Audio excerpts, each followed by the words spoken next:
Last lecture, in last lecture, we studied the control cultivation, limitation of control farming, and adaptability of control farming. पाठीमागच्या लेक्चरमध्ये म्हणजेच lecture number 18 मध्ये आपण control cultivation, limitations of control farming आणि adaptability of control farming याबद्दलची माहिती आपण बघितलेली आहे. Now today we are going to learn the lecture number 19, factors affecting to control soil erosion caused by runoff are as under. म्हणजे काय बघायचं आपल्याला तर factors affecting to control soil erosion control करण्यासाठी कोणकोणते घटक अफेक्ट करतात आणि ते कशामुळे इरोजन होईल तर रनऑफमुळे होणाऱ्या इरोजनवरती कंट्रोल करायचा असेल तर कोणकोणते घटक अफेक्ट होतात याबद्दलची माहिती आपण लेक्चर नंबर 19 मध्ये म्हणजेच आपण आज पाहणार आहोत. Reduction in runoff flowing through the close growing strips. Runoff reduction कसं होतं तर क्लोज ग्रोइंग स्ट्रीप्स मधनं the velocity of runoff is reduced.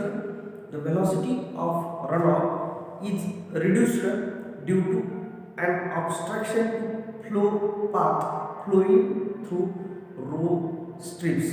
row strips म्हणजे दोन ओळी ज्या आहेत पिकाच्या ज्या दोन ओळी आहेत त्यामधलं त्या दोन ओळीमुळे वाहणाऱ्या पाण्याला अडथळा येतो असा या ओळीचा अर्थ.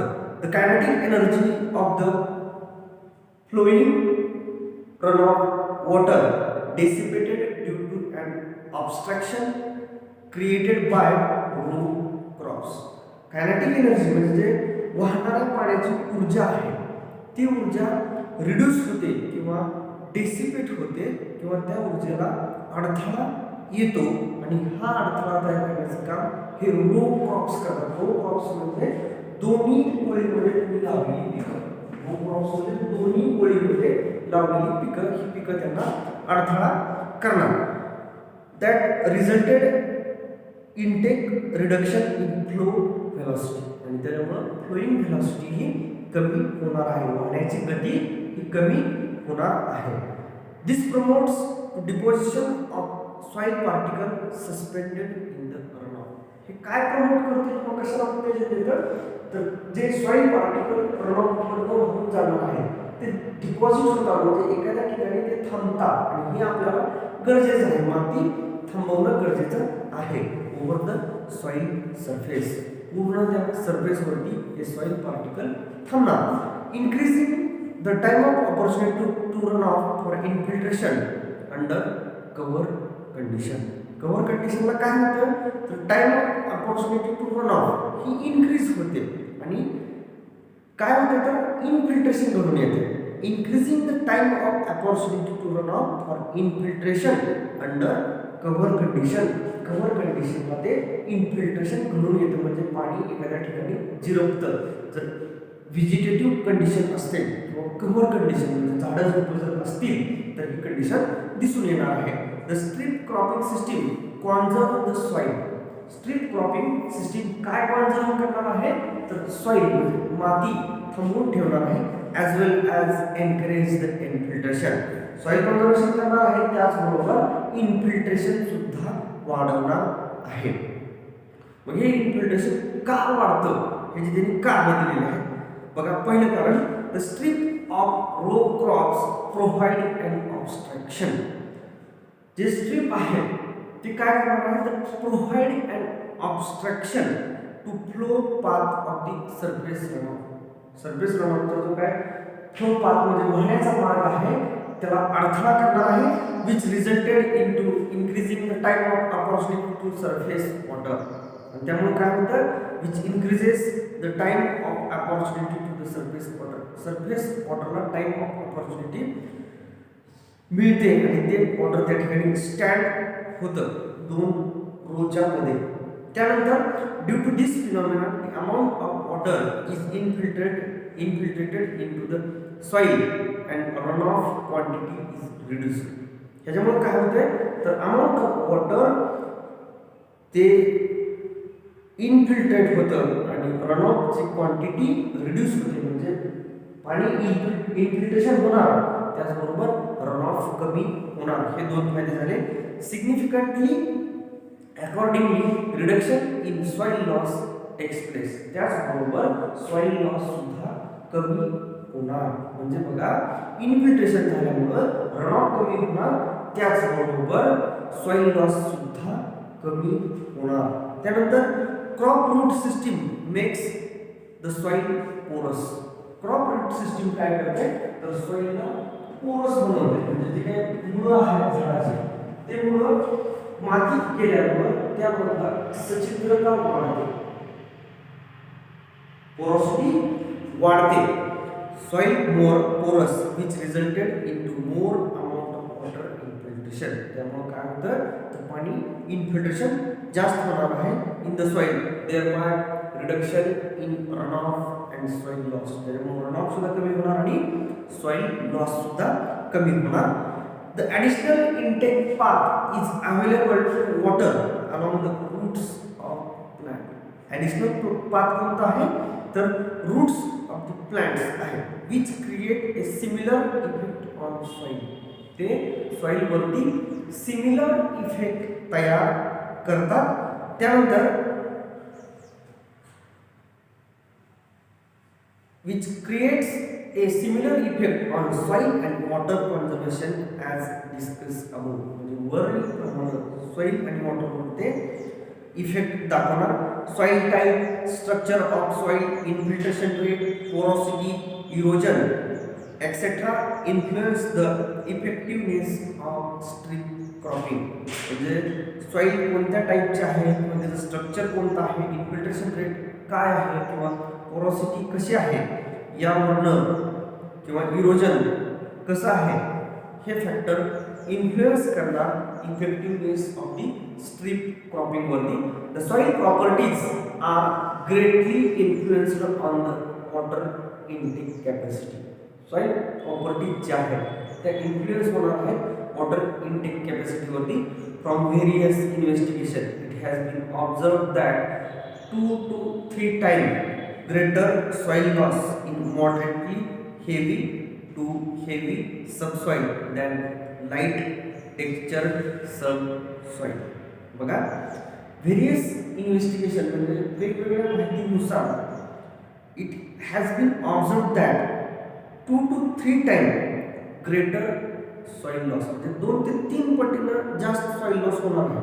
कशामध्ये in moderately heavy to heavy subsoil than light textured soil मध्ये for the same slope of the land. The length of land slope and degree of slope has positive effect on soil loss.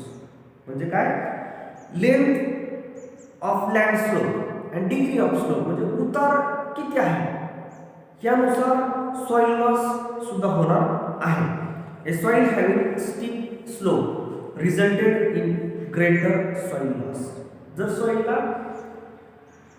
सॉइलला हा steep slope असेल म्हणजे तीव्र उतार असेल तर greater soil loss होणार than the gentle sloped soil. आणि जर उतार कमी असेल तर सॉइल लॉस सुद्धा कमी होणार, उताराचं पाणी जास्त होणार त्यासोबत सॉइल पार्टिकल वाहून जाणार. काय म्हणतो की बघा a soil having steep slope, जर सॉइलला स्टीप स्लोप असेल resulted in greater soil loss. त्यामुळे काय होतंय ग्रेटर सॉइल लॉस होणार than the gentle sloped soil. The erosive power that is kinetic energy is increased due to increase in slope. Kinetic energy कशामुळे वाढणार आहे तर increased in the slope. त्यामुळे inclination as a result soil loss increase. त्याच्यामुळे soil loss सुद्धा वाढणार. Slope वाढला की पाणी वेगाने वाढणार, सॉइल लॉस सुद्धा ऑटोमॅटिक होणार. Also effect of slope length increases the soil loss. त्यामुळं काय होतं तर effect of the slope length increases soil loss. त्यामुळे सॉइल लॉस सुद्धा घडून येणार आहे किंवा त्याचा परिणाम स्लोप लेंथमुळे सुद्धा दिसून येतो. the combined effect of both are more significant in context of soil loss. दोन्हीचा सुद्धा इफेक्ट हा कॉन्टेक्स्ट मध्ये सॉइल लॉसच्या विचारात घेतला जातो. हे बघितलं की स्ट्रीप क्रॉपिंग मुळे काय काय होतं, फायदे काय होतात हे बघितलं. म्हणजे वाहणाऱ्या पाण्याला अडथळा तयार करणं किंवा रूट सिस्टीमवर सॉइल पोर्स होणं, त्याचबरोबर सॉइल टाईप, सॉइल टेक्स्चर हे इन्फिल्ट्रेशन कसं वाढवतात, रन ऑफ कमी कसा होतो या स्ट्रीप क्रॉपिंग मुळे, अशा पद्धतीने इथपर्यंत बघितली. त्यानंतरचा पुढचा पॉईंट आहे या टॉपिकमधला टाइप्स ऑफ स्ट्रीप क्रॉपिंग. कोणता पॉईंट आहे? Types of strip cropping. Following are the general types of strip cropping system. खाली दिलेले स्ट्रीप क्रॉपिंग सिस्टीमचे 4 प्रकार आहेत. पहिला आहे कंटूर स्ट्रीप क्रॉपिंग. पहिला आहे कंटूर स्ट्रीप क्रॉपिंग. दुसरा आहे buffer strip cropping.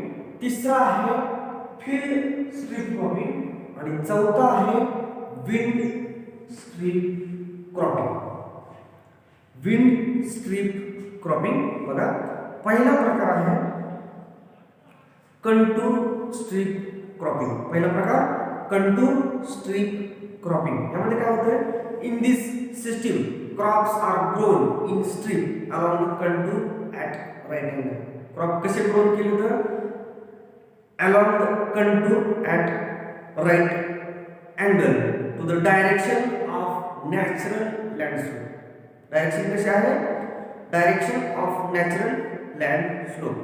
Crop should be grown in a definite rotational sequence. Crop कसे grow केले तर definite rotational sequence मध्ये, but it is not necessary to follow all the crops must be in the rotation. परंतु हे गरजेचं नाही की ते ठराविक रोटेशन मध्येच आले पाहिजे.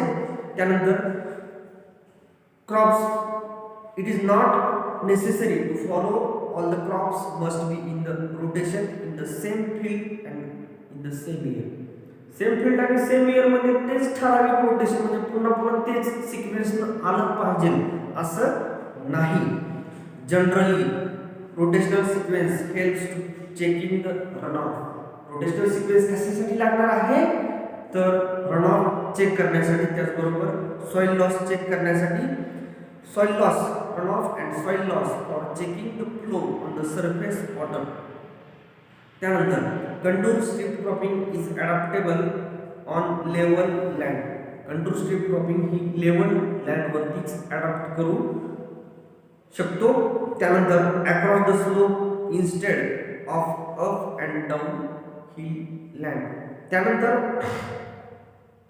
कंटूर स्ट्रीप क्रॉपिंग आपण वापरायचे कुठं? अडॅप्टेड ऑन लेवल लँड यावरती. Significant role of strip cropping system has been observed with respect to soil and water conservation. याचा सिग्निफिकंट रोल कधी बघू शकतो आपण की सॉइल अँड वॉटर कन्झर्वेशन होतंय का त्यावेळेस बघू शकतो, when it is combined with terracing. आणि हे फायदेशीर कधी राहतं? ज्यावेळेस ते टेरेसिंग प्रॅक्टिस सोबत कंबाईन केलेलं आहे त्यावेळेस. The strip width of crop is depends on the slope and topographical features of the area. Strip width जे आहे कशावर डिपेंड आहे तर स्लोप आणि topographical features of the area. त्या एरियाचे स्लोप आणि टोपोग्राफिकल फीचर्स कसे आहेत त्यावरती हे अवलंबून असणार आहे. त्यानंतर 2 नंबरचा प्रकार आहे बफर स्ट्रीप क्रॉपिंग. कोणता प्रकार तर बफर स्ट्रीप क्रॉपिंग. याच्यामध्ये बघा ग्रास और legume crop strips are laid between the contour strip crops in regular rotation. याच्यामध्ये ग्रास आणि लेग्यूम क्रॉप रोटेशन मध्ये लावलेले आहेत. The strip width is generally varies as per site specific condition. Site specific कंडिशननुसार हे वेगवेगळं असणार. It may be even or uneven. हे इव्हन असेल किंवा अनइव्हन असेल. Usually 2 to 4 metre wide. किती वाईड असणार आहे? 2 ते 4 मीटर वाईड असणार. And are spaced at 10 to 20 metre horizontal interval.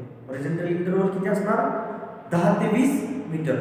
Mainly they are adopted on critical slopes.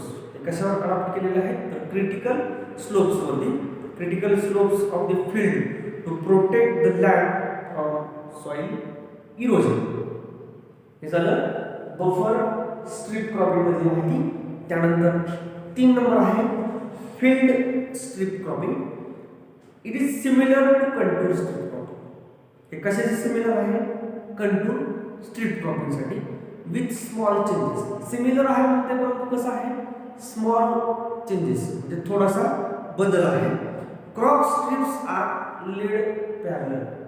Crop strips कशा आहेत त्या तर पॅरलल आहेत अक्रॉस द लँडस्केप म्हणजे समांतर आहे across the landscape. they are not exactly laid on the contour line. Exactly contour line वरती नाही. त्याचबरोबर ते स्ट्रीप मे बी चेंज. ती स्ट्रीप चेंज होऊ शकते. This system is mostly used for irregular और अनड्युलेटिंग टोपोग्राफी. ज्या ठिकाणी इरेग्युलर आणि अनड्युलेटिंग टोपोग्राफी आहे त्याच ठिकाणी वापरतात. In field strip cropping, depressed portion should be left for grass waterways. Depressed portion म्हणजे थोडाफार खचलेला भाग जो आहे किंवा खड्डे पडलेले आहेत ते ग्रास वॉटरवेज साठी सोडलेले असतात. So that run of water should be safely discharge through outlet. आणि कशासाठी सोडायचं ग्रास वॉटरवेज त्यामध्ये तयार करायचे आणि त्यामुळं रन ऑफ जो आहे तो इझिली आउटलेट पर्यंत जावा यासाठी पर्यंत जावा यासाठी ते ग्रास वॉटरवेज तयार करायचे. त्यानंतर 4 नंबरचा प्रकार आहे विंड स्ट्रीप क्रॉपिंग. याच्यामध्ये विदाउट कन्सिडरिंग द कंटूरचा यामध्ये विचार केला जात नाही. The crop strip of uniform width. Crop strip ह्या युनिफॉर्म विड्थ मध्ये असतात. Is laid in the field at right angles to the direction of prevailing wind. वाऱ्याच्या दिशेनं किंवा प्रिव्हेलिंग विंडच्या दिशेनं हे स्ट्रिप्स तयार केलेल्या असतात. This strips check the wind erosion. ह्या काय चेक करणार आहेत तर विंड इरोजन चेक करणार आहेत rather than the water erosion. This system is widely adopted for level or nearly level topography. ही सिस्टीम कुठे वापरायची तर लेवल किंवा नियरली लेवल टोपोग्राफीवर ही सिस्टीम वापरायची. FAO 1965 FAO 1965 यांनी recommended strip width for wind erosion दिलेल्या आहेत. बघा ह्यामध्ये वेगवेगळे सॉइलचे टाईप दिलेले आहेत. पहिला सॉइलचा टाईप आहे सँडी सॉइल. स्ट्रीप विड्थ दिली 0.6 मीटर. त्यानंतर loamy soil 0.7 metre. Sandy soil 30.0 metre. Loamy सॉइलमध्ये किंवा लोम सॉइलमध्ये 75.0 मीटर. सिल्ट लोममध्ये 85.0 मीटर आणि क्ले लोम सॉइलमध्ये 105 मीटर. सॉइल टाईप आणि स्ट्रीप विड्थ मी अजून एकदा रिवाइज करतो. सँडी सॉइलमध्ये 0.6 मीटर. लोमी सॉइलमध्ये 0.7 मीटर. सँडी सॉइल परत त्यांनी दिली त्यामध्ये 30 मीटर. लोमी सॉइलमध्ये 75 मीटर. सिल्ट लोममध्ये 85 मीटर आणि क्ले लोममध्ये 105.0 मीटर. इथं लेक्चर नंबर 19 समाप्त होतं. लेक्चर नंबर 19 मध्ये काय बघितलं अजून एकदा रिवाइज करतो. Factors affecting to control soil erosion caused by run off are as under. त्यांनी ते डिस्क्रिप्शन दिलेलं आहे. कशाचं डिस्क्रिप्शन दिलेलं आहे की फॅक्टर अफेक्ट करतात म्हणजे कोणते घटक परिणाम करणार आहेत कशावर परिणाम करणार आहेत सॉइल इरोजन. परंतु ते सॉइल इरोजन झालंय कशामुळं तर रन ऑफ. त्यांनी ते माहिती बरीचशी दिलेली आहे. पुन्हा स्ट्रीप क्रॉपिंगचे महत्त्व सांगितलंय की रो स्ट्रिप्स काय करणार आहेत. क्रॉप रूट सिस्टीम काय करणार आहे. क्रॉप रूट सिस्टीम काय करणार आहे. त्याचबरोबर ॲडिशनल इनटेक पाथ त्यामध्ये काय होतं हे आपण बघितलं. त्यानंतर टाइप्स ऑफ स्ट्रीप क्रॉपिंग याबद्दलची माहिती आपण बघितली. त्यामध्ये 4 प्रकार आहेत: control strip cropping, buffer strip cropping, field strip cropping आणि विंड स्ट्रिप क्रॉपिंग. याबद्दलची माहिती आपण लेक्चर नंबर 19 जे आहे ते आम्ही बघितली आणि इथं हे लेक्चर नंबर 19 समाप्त होतं.